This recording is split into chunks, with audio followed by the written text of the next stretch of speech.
Փորձեմ մի տեսանյութ նկարել վաղ առավոտյան եւ եթե ինձ դուր գա կտեղադրեմ YouTube։ Հաճախ նկարում եմ եւ չեմ տեղադրում, որովհետեւ առանց սահմանափակման խոսում եմ իմ հույզերի մասին, դա էլ է թերապիա եւ այդ անմիջականությունը ամեն դեպքում չեմ ցույց տալիս ինտերնետում, որովհետև նաև շատ կոպիտ մարդիկ կան, որոնք նույնիսկ առանց հասկանալու կարող են անտաշ կոմենտներ գրել։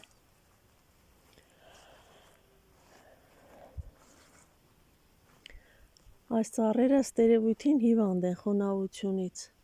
մի բան այն չէ։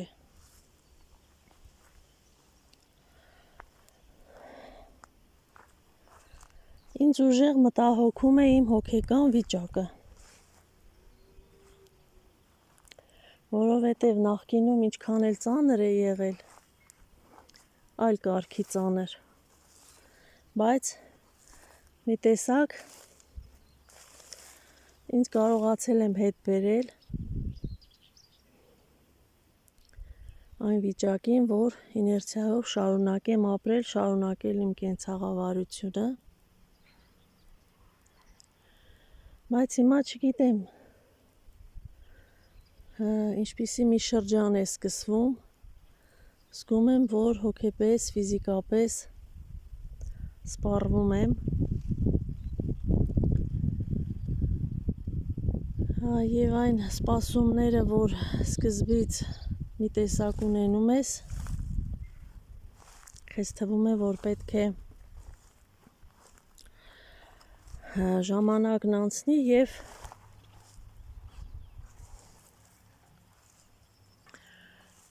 փոփոխություն լինի։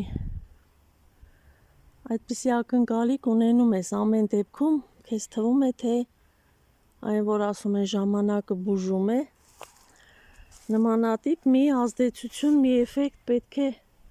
զգամ, պետք է զգայի, թվում էր։ Բայց հակառակն է, այսինքն ինչքան ներուժ կար,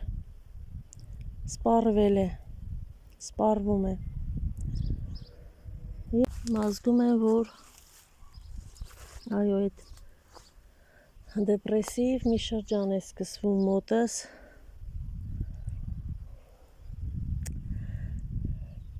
հաղթահարելը չգիտեմ, բայց երևի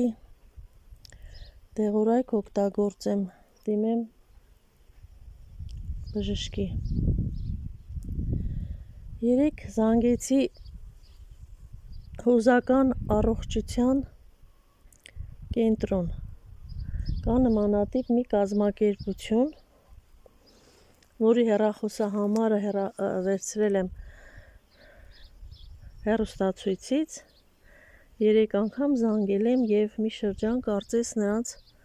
կարիքը չկար, բայց այն աստիճան վատ էի զգում երեկ, որ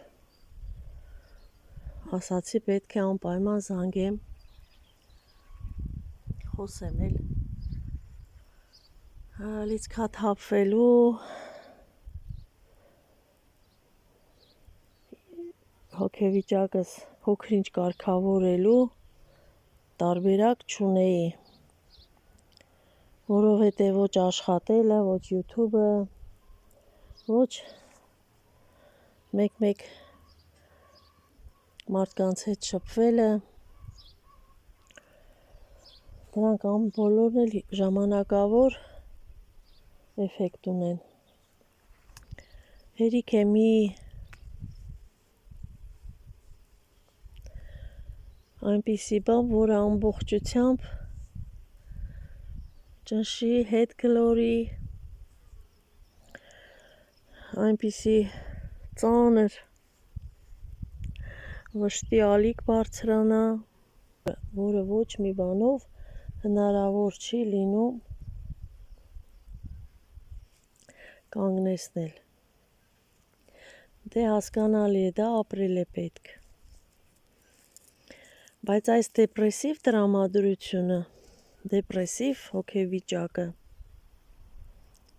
ավելի վատ է, քան լացը, քան ագրեսիան, քան չարանալը։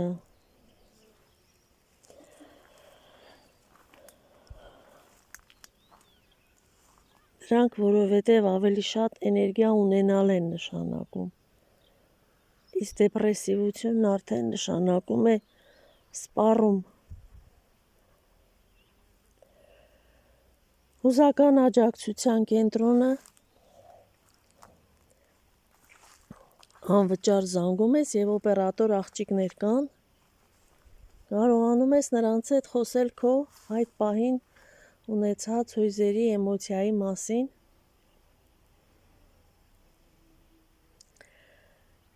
տարբերությունը այլ մարդկանց հետ շփվելու, խոսելու այն է, որ մասնագետին ավելի վստահորեն ես զանգում, գիտես, որ պատրաստ է քեզ լսել,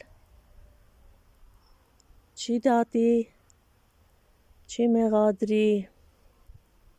և իր մասնագիտական հմտություններին համապատասխան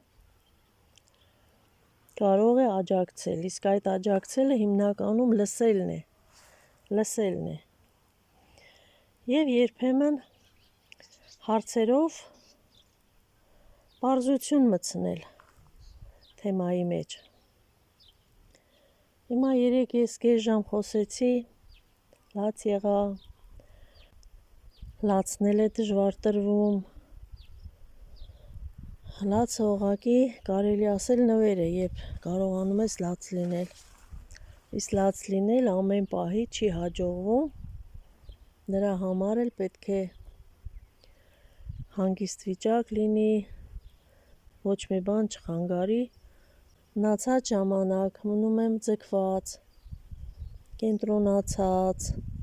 ոչ միտեղ, ոչ մեկի մոտ չեմ ուզում ցույց տալ ոչ մի բան, դա ինքնաբերաբար է ստացվում, գիտակցաբար գծկվում և հոգեկանդ այնպիսի մի վիճակի է գալիս, որ չես ուզում որևէ մեկի մոտ ցույց տաս ինչ է կատարվում քեզ հետ, որովհետև ասում եմ բարդ է։ Դիմացիները միշտ չէ, որ պատրաստակամ են քեզ լսել, միշտ էլ այդպես է, երբ մարդը սովորական իր կյանքով է ապրում, նա երբեք չի մտածում, չի պատկերացնում այն դժվարությունը, այն ծանրությունը, որ ունի մարդը ռեալ վիշտ ունենալու ժամանակ։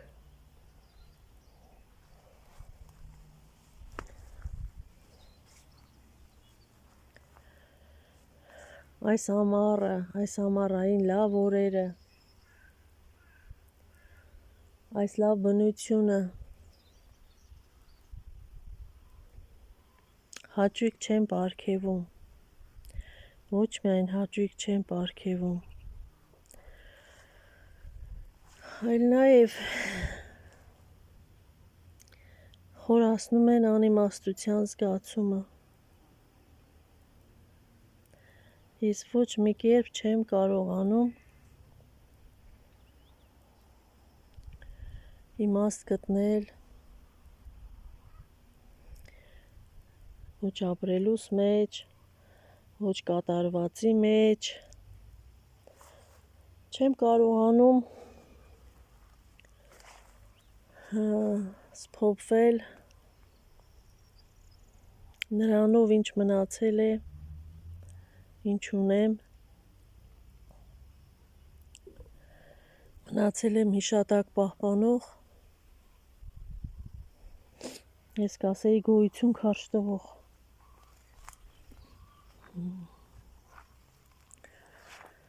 Դե ոչ մեկ ոչինչ չի կարող անել։